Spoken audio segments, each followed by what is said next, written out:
How to export contact list from Outlook to Excel? You can export your all contact list to the Outlook from Outlook to Excel or CSV file.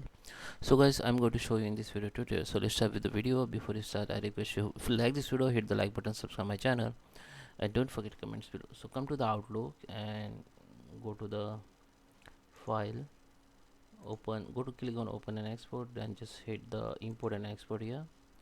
So we need to export the contact, so we need to click on export to file.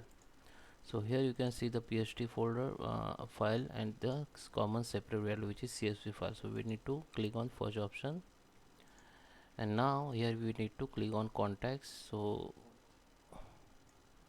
just click on contacts. So under this email ID I have this contact, just click on next.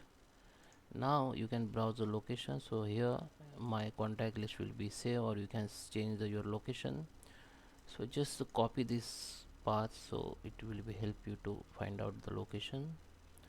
Now you can change, you also change the name of this file, and just click on next. You can map the field if you want, and just click on export. So this file has been exported.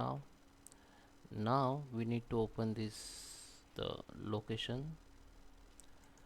So here was the location, or you can just paste the location here which we have copied, hit the enter. Now you can see this file we have created. So just open it by double click on it. So just double click on it.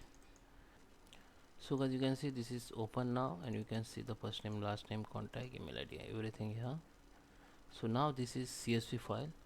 So CSV file maybe if you're working in CSV file, so maybe you have lost your data, you may lost your data. So just change it in Excel format. So just go to the file, go to the save as, browse the location where you want to save it.